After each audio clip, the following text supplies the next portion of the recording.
Sampradaya Anushtana Rakshana Abhiman Saran proudly presents Upanyasam series by Sri A.P.N. Swami on Yagams mentioned in Mahabharatam on the occasion of Atirudra Mahayajnam conducted in Madurai. ஆச்சரியப்படுது. Perumal இப்படி ஒரு சௌலபியத்தை நாரதர் எதிர்பார்க்கல. கையை கூப்பினார். கிருஷ்ணானி உட்கார்ந்தான். உன்னை ஸ்தோத்திரம் பண்ணுறதுக்காக நான் வந்தேன்னா விஸ்வாமித்திர யாக சம்ரட்சணத்துக்கு ராமன் அழிச்சுட்டு போன பெருமாள் யாகத்தை முடிச்சான். சுபாகு மாரீச்சன் எல்லாத்தையும் முடிச்சான். உடனே விஸ்வாமித்திர கையை கட்டி நின்றான். இமௌஸ்பமுனி சார்தூல கிங்கரோ சமுபஸ்திதோ. எவ்வளவு பொல்லாதவர் விஸ்வாமித்திரர், பயங்கர பொல்லாதவர்ல. அவருக்கு கூட கண்ட ஜலவதுர்த்து சுவாமி. அடிக்கடி ராமாயணத்தை சொல்லுவேன் நான். விஸ்வாமித்திரருக்கு நக்ஷத்ரேஷன் ஒரு சிஷ்யர் கேள்விப்பட்டிருக்கா? விஸ்வாமித்திர சிஷ்யர். அவனை கூப்பிட்டாங்க விஸ்வாமித்திரர். டெய் நீ ஹரிச்சந்திரன் க்ளோஸா ஃபாலோ பண்ணு. அவன் பொய் சொல்ல மாட்டேன்னு என்கிட்ட பெட் வச்சிருக்கான். எப்ப அவன் பொய் சொல்றானோ அப்பயே வந்து என்கிட்ட சொல்லிடு. நக்ஷத்ரேஷன் இதான சமாச்சாரம். ஹரிச்சந்திரன் அன்னைக்கே பொய் சொல்லிட்டானே. தூக்கி வரி போட்டது முதல் விஷயம். எப்படா போய் சொன்னான்? அதெல்லாம் அன்னைக்கே சொல்லிட்டான் சொன்ன. எப்படா போய் சொன்னான்? நீங்களும் நானும் முதல்ல ஹரிச்சந்திரனை பார்க்கறதுக்கு அவன் அரண்மனைக்கு போனோம். சிம்மாசனத்தை உட்கார்ந்துருந்தான். நீங்க வந்திருக்கிறத பார்த்த உடனே ஓடி ஓடி வந்து விழுந்து சேவிச்ச. நல்லா சாட்டாங்க சேவிச்சு வரணும் மகரிஷி, உம்மை போல சாத்விக சேவிக்கிறது எனக்கு பரம பாக்கியம்னு சொன்னானே.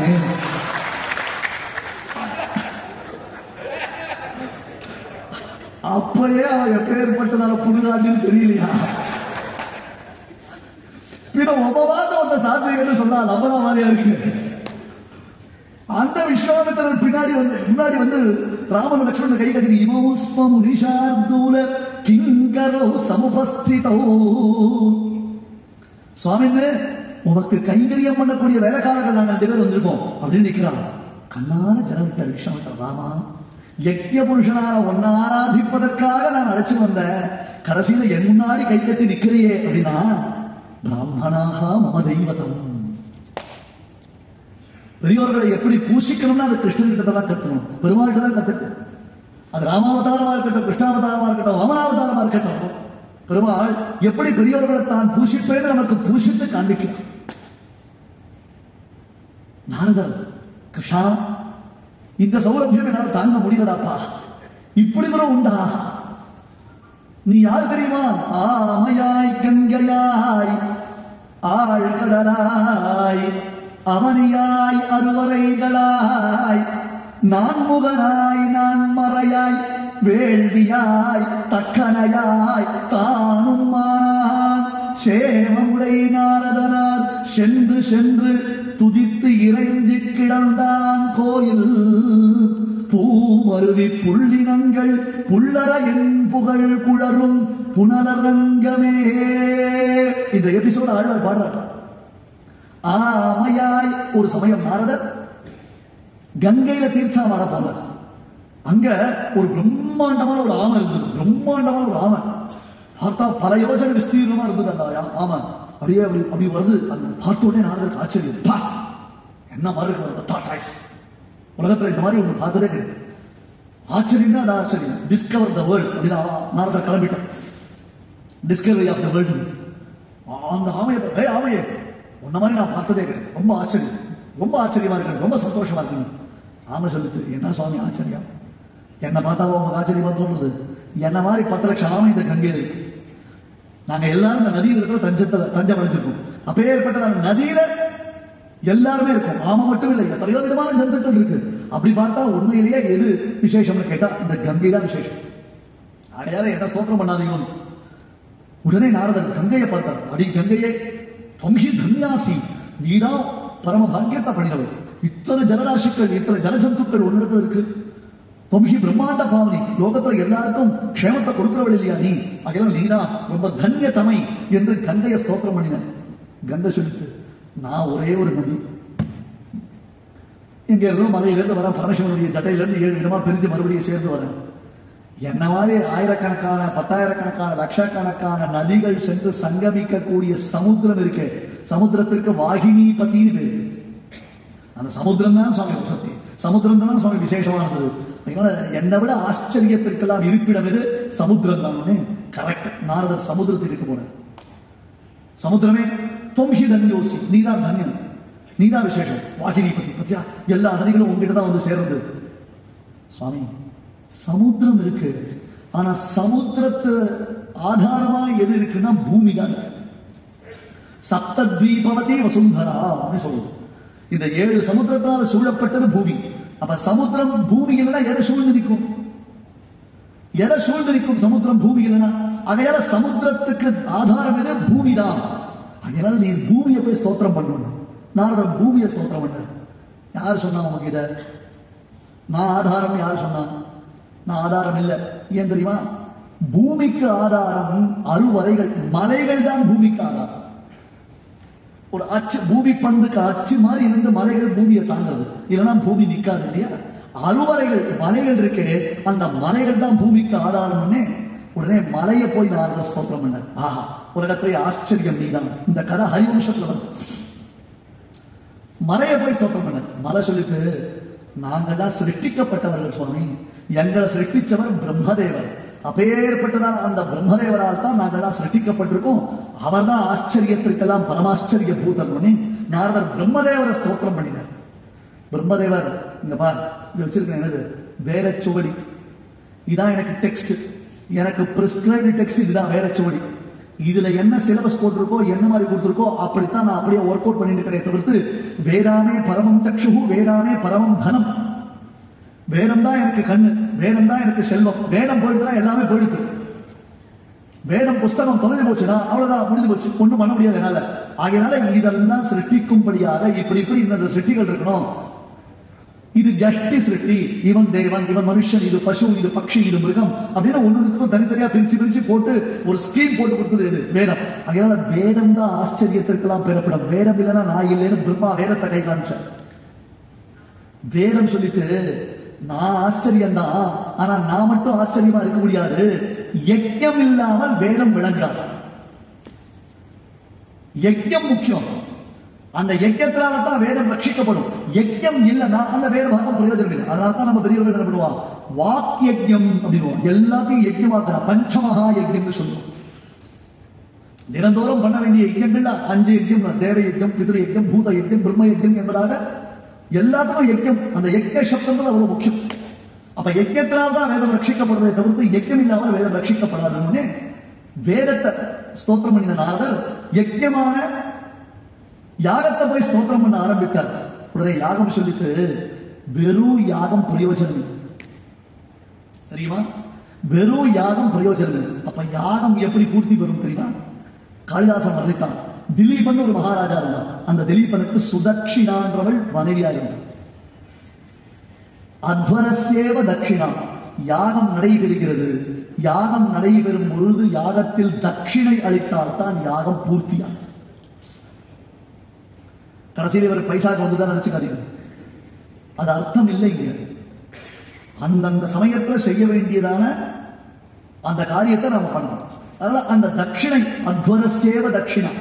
இந்த கண்ணாமன் பேசுறதுதான் நீங்க பதில் சொல்லாதீங்க. இது காளிதாசன் ரொம்ப அழகா எடுத்துக்கலாம். சுதக்ஷினான்றவள் இவனுடைய மனைவி. இதை போல அத்வரஸ்ய, அத்வரியுவுக்கு தட்சிணை போட்டு சுதக்ஷினான்னு சொல்றான்.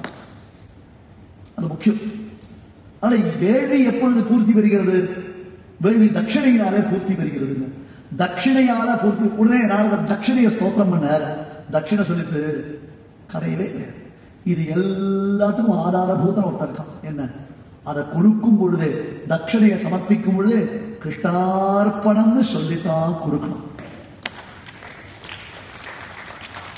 கிருஷ்ணார்ப்பணம்னு சொல்லித்தான் சமர்ப்பிக்கணும் இல்லையா? நான் ஆச்சரியம் இல்லை சுவாமி. ஒன்னே இப்ப நாரதர் கிருஷ்ணன் கிட்ட வந்திருக்கேன். ஆமையாய், கங்கையாய், ஆழ்கடலாய், அவனையாய், அறுவரைகளாய், நான் முகனாய், நான் மறையாய், வேள்வியாய், தக்கனையாய், தானுமானான். கிருஷ்ணா, நீயே ஆச்சரியங்களுக்கெல்லாம் பெறப்படும், நீயே ஆச்சரியத்திலேயே மகதாச்சரியம், ஒன்ன போல ஒரு உயர்ந்த ஆச்சரியம் கிடையாதுன்னு நாரதர் சொன்னார். அவ்வளவுதான். அதுக்கப்புறம் கிருஷ்ணன் யார்கிட்டையும் அனுப்பல. ஆமையாய், கங்கையாய், ஆழ்கடலாய், அவனியாய், அருவரைகளாய், நான்முகனாய், நான்மறையாய், வேள்வியாய், தக்கனையாய், 9 பேரை தாண்டி வந்தார் நாரதர். கடைசியில தக்கனையாய் தானுமானான். கிருஷ்ணா, நீயே ஆச்சரியத்திற்கெல்லாம் ஆச்சரிய பூதன், மாமாயன். மாயன் சப்தத்துக்கு மித்து, பொய் அப்படின்னு அர்த்தம் இல்ல, ஆச்சரியம். ஜனகஸ்ய குலே ஜாதா தேவமாயேவ நிர்மித்தாங்க. ஜனகர் பூமியை உழுத அந்த பூமியிலிருந்து தங்க பேழையில சீதாதேவி அவதரித்தார். உலகத்தில் அப்படி ஒரு ஆச்சரியம் பார்க்க முடியுமா? அதான் மாயா, தேவமாயா. மாமேவையே பிரபத்தியந்தே மம மாயா துரத்தையா அப்படின்ட்டான் பெருமாள். அப்படி தக்கனையாய் தானுமானார். கிருஷ்ணா, நீதான் ஆச்சரியத்திற்கெல்லாம் பிறப்பிடம், நீதான் சர்வாச்சரியமயம். சேமமுடை நாரதனார் சென்று சென்று துதித்து இறைஞ்ச கிடந்தான் கோயில் பூமருவி புள்ளினங்கள் புள்ளரையன் புகழ் குழரும் புனரங்கமே. அந்த பெருமாள் தான் இப்ப திருவரங்க திருப்பதியில சேவை சாதிக்கிறான்னு பெரியாளர் பாசுரம். இப்ப நாரதர் ஸ்தோத்திரம் பண்ண, கிருஷ்ணன் குசல பிரஷ்னம் பண்ணினான். ஒருத்தருக்கு பேசிட்டு இருக்கச்சே நாரதர், அப்பா பூமி பாரம் அதிகமாயிட்டு இருக்கு, மக்கள்லாம் ரொம்ப கஷ்டப்பட்டு இருக்கா, நீ நிறைய பண்ணிருக்க. சகடாசவர்த்தனம் பண்ண, பூதனைய சம்ஹாரம் பண்ண, கம்சவதம் பண்ண, நிறைய பண்ணிருக்க. இருந்தாலும் சில ராஜாக்கள் ரொம்ப அக்கிரமம் பண்ணிட்டு இருக்கான். அப்பத்தான் ஜராசந்தனாலே சிறை பிடிக்கப்பட்ட ராஜாக்கள் எல்லாரும் ஒரு தூதனை கிருஷ்ணனுக்கிட்ட அனுப்பிச்சிருக்கான். அங்கன்மா ஞானத்தரசர் அபிமான பங்கமாய் வந்திருக்கான். ஒரு தூதன் வந்திருக்கான் கிருஷ்ணன் கிட்ட. ரொம்ப ஜராசந்தன் இம்சை பண்றான். ஏன்னா ஜராசந்தன் அத்தனை ராஜாக்களையும் சிறை பிடித்து அவர்களை பரமேஸ்வரனுக்கு அர்ப்பணம் பண்றதுக்காக ஜெயில போட்டு வச்சிருக்கான். பரமேஸ்வர பிரீத்தியர்த்தமான ஒரு யாகம் பண்ணி இத்தனை ராஜாக்களையும் அந்த யாகத்துல யாக பசுவாக்கிறதுக்காக ஜராசந்தன் சிறைப்படுத்தி வச்சிருக்கான். அவன் ஒரு மெசஞ்சரை கிருஷ்ணன் கிட்ட அனுப்பிச்சிருக்கான். இப்ப நாரதர் கூடவே சில விஷயங்களை சொல்றார். பூபாரத்தை தீர்ப்பதற்காக அவதரித்தவன் அந்த பூபாரத்தை தீர்ப்பதற்கு உரியதான காரியங்களை பண்ணணும். ஒண்ணு. இரண்டாவது என்ன கேட்டார், சிசுபாலாதிகள் தான் ஜராசந்தனோடு சேர்ந்ததுக்கு ஆவாள். சிசுபாலன் முதலானவர்கள் எல்லாம் ஏற்கனவே சிசுபாலனுக்கு காண்டு. ருக்மிணி பிராட்டியை கிருஷ்ணன் கல்யாணம் பண்ணிக்க விட்டாமல் தடுத்துட்டான். ருக்மிணி பிராட்டியுடைய சகோதரன் சிசுபாலனுக்குத்தான் தன் சகோதரியை கல்யாணம் பண்ணி வைக்கணும்னு தீர்மானம் பண்ணான். கோமாயுவன் மிருகபதேகே பலி மங்குஜாட்ச அப்படின்னு. ஐயோ, ஒரு சிம்மம் தன் பராக்கிரமத்தினால சம்பாதிக்க வேண்டியதான ஒரு பலி மாமிசம் ஓங்கி அடிச்சா 1.5 டன் அப்படின்ற மாதிரி சிங்கம் தன் பராக்கிரமத்தை காண்பிச்சு சம்பாதிக்க வேண்டிய மாமிசத்தை ஒரு நாய் வந்து தூக்கின்னு போலாமா? மானிடவர்க்கு என்று பேச்சு படுகிறேன். என்ன போய் சிசுபாலனுக்கு கல்யாணம் பண்ணி கொடுக்கணும்னு எங்க அண்ணா ஆசைப்படானே, நியாயமான ருக்மிணி பிராட்டி கிருஷ்ணனுக்கு கடுதாசி போட்டான். இதையே ஆண்டாள் நாச்சியார் பாடினாங்க. மறையவர் வேள்வியில் வகுத்த அவிஸ். யாகம் நடக்கிறது. யாகத்துல தெய்வத்திற்கு நிவேதனம் பண்றதுக்காக யாக அக்னியில சமர்ப்பணை பண்ணுவதற்காக ஹவிஸ், உயர்ந்த க்ஷீராண்ணம் பண்ணிருக்கா. உயர்ந்த ஹவிஸ். அந்த க்ஷீராண்ணத்தை, அந்த ஹவிஸ அங்கிருந்து ஒரு நரி மூந்து பார்த்துட்டு போச்சுன்னு அது தெய்வத்துக்கு சமர்ப்பிக்கலாமா? அது தெய்வத்திற்கு நிவேதனம் அருகமாகுமா? ஆகாது. ருக்மிணி பிராட்டியும் அந்த கருத்து தான் சொன்னான், ஆண்டாலும் ஒரு கருத்து தான் சொன்னான். ஆனா 2 பேருக்குள்ள வித்தியாசம் உண்டு. ருக்மிணி பிராட்டி க்ஷத்ரிய பெண். அவளுடைய எக்ஸாம்பிள் பயங்கர வயலண்டா இருந்தது. ஏன் அப்படின்னு கேட்டா, சுவாமி, ஒரு சிங்கம் தன் வலிமையினால சம்பாதிக்க வேண்டிய மாமிசத்தை ஒரு நாய் தூக்கின்னு போலாமான்னு கேட்டான். இவள் பெரியாழ்வார் பெற்றெடுத்த பெண். வேதத்துக்கு 6 அங்கங்கள் சொல்லப்படுது. சிக்ஷா, வியாக்கரணம், கல்பம், நிருப்தம், ஜோதிஷம் என்பதாக. சிக்ஷா, வியாக்கரணம், சந்தகா, நிருப்தம், ஜோதிஷம் ததா கல்பச்சேதி ஷடங்கானி ஷடங்காவை வேதாக. வேதத்துக்கு 6 அங்கங்கள் சொல்லப்பட்டிருக்கு. அதுல கல்ப சூத்திரம்ன்றது வேதத்தினுடைய ஒரு அங்கம். அந்த கல்ப சூத்திரத்திற்கு வியாக்கியானம் அருளி செய்தவர் பெரியாழ்வார். அதனால்தான் கல்பசூத்திர வியாக்கியாதா என்று பெரியாழ்வாருக்கு திருநாமம். அதனால்தான் பாண்டிய ராஜாவுடைய சபையில வேதங்களை சொல்லி பொற்கிழியை கொண்டு வந்தவர் பெரியாழ்வார். வேண்டிய வேதங்களோடு விரைந்து கிழியறுத்தான் நேற்று உபன்யாசத்துல பார்க்க முடியும். அந்த பெரியாழ்வார் பெற்றெடுத்த பெண் பிள்ளை ஆண்டாள். யாகம், யஜ்யம், புரோடாசம், ஹவிசு இதெல்லாம் தான் அவளுக்கு தெரியுமே தவிர்த்து சிங்கம் அடிச்சு பராக்கிரமத்தால சம்பாதிக்க வேண்டிய மாமிசம் அவளுக்கு தெரியாதோ இல்லையோ. எனவே நான் மறையவர் வேள்வியில் வகுத்த அவி காணிடை திரிவதோர் நரி மூப்பதும் கலப்பதும். அவளுக்கு தெரிஞ்ச எக்ஸாம்பிள் தான் அவ கொடுக்க முடியும். அதுக்காக சொன்ன கிருஷ்ணன் வந்தார், ருக்மிணி பிராட்டியை கல்யாணம் பண்ணிட்டார், ருக்மிய சிக்ஷித்தார். அப்ப சிசுபாலாதிகள்லாம் தோத்து ஓடி போயிட்டான். இன்னொரு காண்டு சிசுபாலனை கொண்டு. சிசுபாலன் பிறக்கச்சேவே பயங்கர விகார ரூபத்தோட பிறந்தான். பயங்கர விகார ரூபத்தோட பிறந்தான். பார்க்கச்சேவே விகாரமா இருக்கும் சிசுபாலனை பார்க்கறதுக்கு. அப்ப ஆகாசவாணி சொல்லிட்டு, யாரு கையால இவனுக்கு மரணமோ அவன் தொட்டா இவனுடைய விகார ரூபம் மறைந்து விடும் சொல்லி.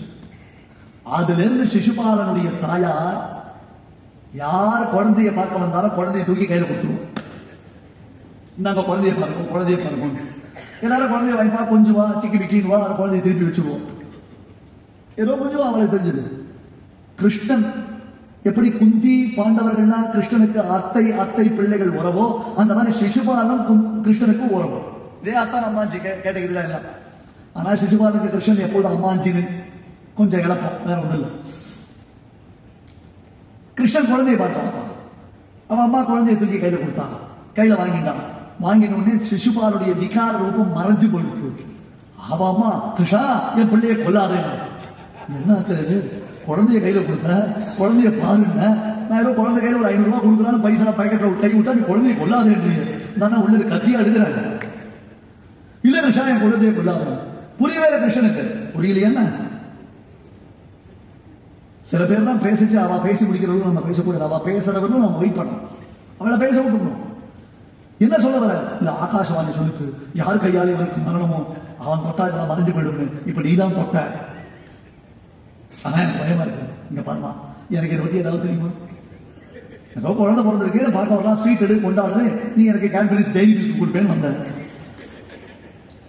வந்தா கொல்லாதே.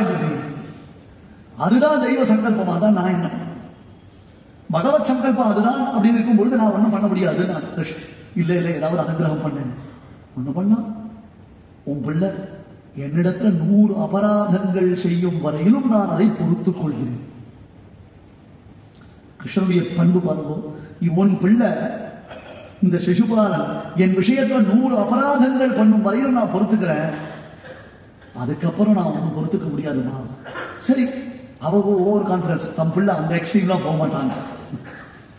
எல்லா மக்களுக்கும் குழந்தை பிறந்ததுன்னா அந்த குழந்தை பேர் நம்பிக்கை உண்டுதான். அவளை எக்ஸ்ட்ரீம் போறதுக்கு வாய்ப்பு இல்லை அப்படின்னு சரி ஆகட்டும் அப்படின்னு விட்டுட்டான். இது நடந்துட்டு இருக்கு. அதனால சிசுபாலனுக்கு கிருஷ்ணன் பேர்ல ஆரம்பத்திலிருந்தே பொறாமை உண்டு. ஜராசந்தனுக்கு கிருஷ்ணன் பேர்ல ரொம்ப அதிகமான கோபம். ஏன்னா தன் மருமகன் கம்சனை கிருஷ்ணன் கொன்று விட்டான், தன் 2 பெண்களையும் விதவைகளாக்கி விட்டான். கோபம் ஜராசந்தனுக்கு உண்டு. ஜராசந்தன் கிருஷ்ணனை பழிவாங்கிறதுக்கு ஒரு சந்தர்ப்பம் எதிர்பார்த்துட்டு இருக்கான்.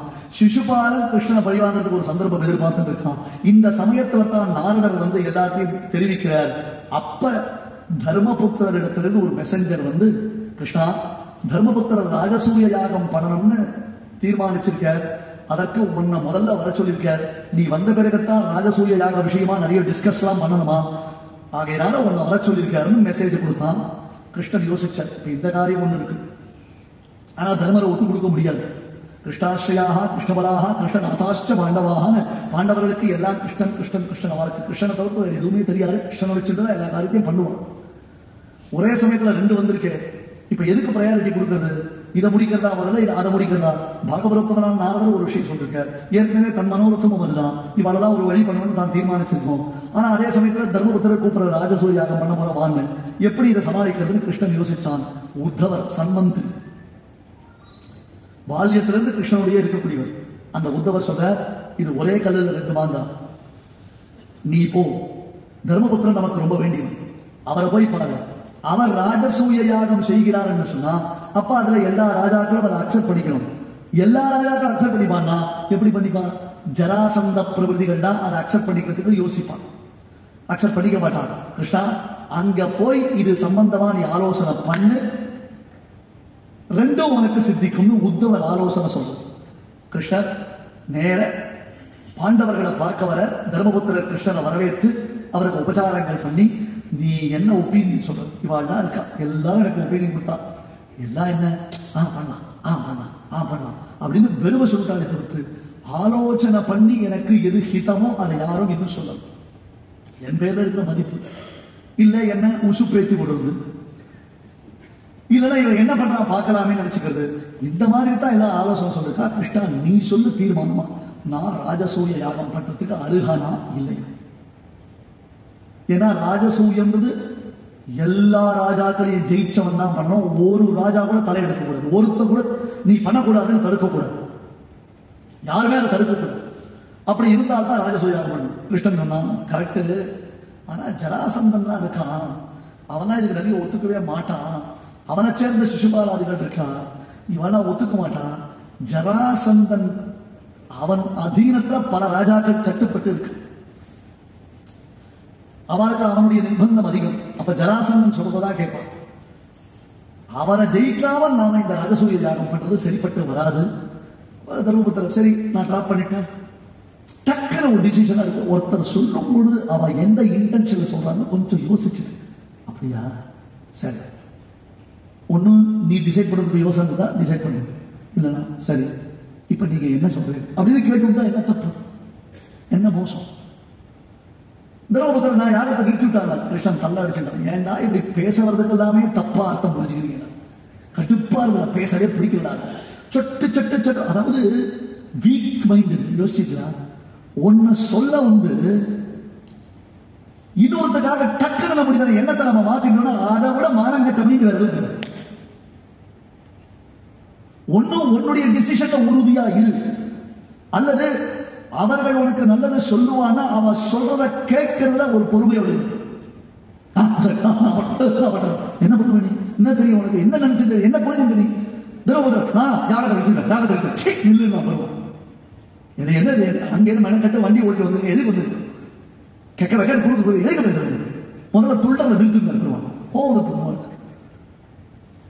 அதெல்லாம் ஒரு பண்பு, ஒரு பிராக்டிஸ் இல்லையா? என்ன நான் சொல்ல வரேன், ஜராசந்தனை ஜெயிக்காமல் இந்த யாகம் பண்ண முடியாதுன்னு சொன்ன தவிர்த்து யாகத்தை நிறுத்த சொன்னேன். அஸ்லீஷமா எப்ப பார்த்தாலும் பேசாது, எடுத்த உடனே நிறுத்து கேட்டு போடும், ஆனா நகமா போடும், இப்படியா பேசுவான். நல்ல வார்த்தை பேச வேண்டாம், வாயில நல்ல வார்த்தை வர வேண்டாம். பேசுறதுன்னு ஒரு அழகு. சில வார்த்தை நாம பேசும்போது மற்றவர்களுக்கு அது மனசுல மனோரஞ்சகமா இருக்கணும். சுத்துவா அதுனால காதுக்கு ஹிருதயங்கமா இருக்கணும், காதுக்கும் சந்தோஷமா இருக்கணும். ஏன் இவனை பேச விட்டோம் மாதிரி பேசுறது. நான் நிறுத்தி கொடுறேன் யாகத்தை. ஏன்னா ஓங்க ஆரம்பிக்க நிறுத்தத்தை பத்தி விஷயம் எங்க ஆச்சாரியர் சொல்லுவார், கேன்சல் வார்த்தை யூஸ் பண்ணாத, போஸ்ட்போன் சொல்லு.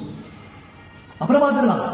கேன்சல் ப்ரோக்ராம் கேன்சல் போடாது, programme postpone to be announced later on. அதான் ஒரு பாசிட்டிவான ஒரு வைப்ரேஷன் கிடைக்கணும். அந்த பாசிட்டிவிட்டி போயிடும், மைண்டே பொல்யூட் ஆயிடுச்சு. அந்த மாதிரி ஒரு காரியம் பண்ண நொடுக்க நொடுக்க நொடுக்க ஒரு காரியம் பண்ண அது ஒண்ணுமே லைஃப்ல ஒரு க்ஷணம் கூட உருப்பட முடியாது. நம்மளால லைஃப்ல அப்லிஃப்டே பண்ணிக்க முடியும். தர்மபுத்திரர் கூட பெருமாள் கோவிச்சணும், இரு என்ன பண்ண ஜராசந்தனை ஜெயிக்கணும்.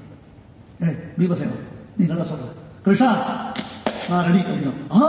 அது பாசிட்டிவிட்டி. நீ என்ன சொல்றா, நல்லா சொல்லிட்டேன் நானும் யாரை சொல்லிட்டு இப்படியா குதிப்ப. பீமசேன சொன்னான், கிருஷ்ணா நீ ஏதோ மைண்ட்ல செட் பண்ணி வச்சிருக்க, என்னன்னு கேட்கிற. ஜராசந்தனை ஜெயிக்காம யாரும் நடக்காதுன்னு. அப்ப என்னன்னு கேட்டா நான் ரெடி. சண்டை பண்ணுவா சண்டை பண்ணலாம், குத்து குமா குத்து WWF வச்சுக்கலாமா வச்சுக்கலாம், நான் ரெடி. தர்மபுத்திரா வெயிட் பண்ணு, நானு அர்ஜுனன் பீமசேனன் நாங்க 3 பேரும் போய் ஜராசந்தனை ஒரு கை பார்த்துட்டோம். அப்புறம் நாம ராஜசூய யாகத்தை தொடங்கலாம். எவ்வளவு நாள் வெயிட் பண்ண முடியும்? ஒரே ஒரு நாள் வெயிட் பண்ணிக்கோ. நாளைக்கு சாயங்காலம் 6:30 மணிக்கு வந்துடுறேன். கவிதார்க்கிக சிம்ஹாய கல்யாணகுணசாலினே ஸ்ரீமதே வெங்கடேஷாய வேதாந்த குரவே நமः. ஸ்ரீகிருஷ்ணவார்யம் கருணாலயந்தம் வேதாந்தயுக்தம் சமதீரவந்தம் வத்சாபிஜாதம் புருஷாம் வரேண்யம் ஸ்ரீபாஷ்ய சிம்மம் பிரணமாமி நித்யம். சிவதேவாஸ்ய ஸ்ரீகிருஷ்ணவார்ய மகாதேசிகாய நமः. அஸ்மத்குரு பரம்பராயை நமः.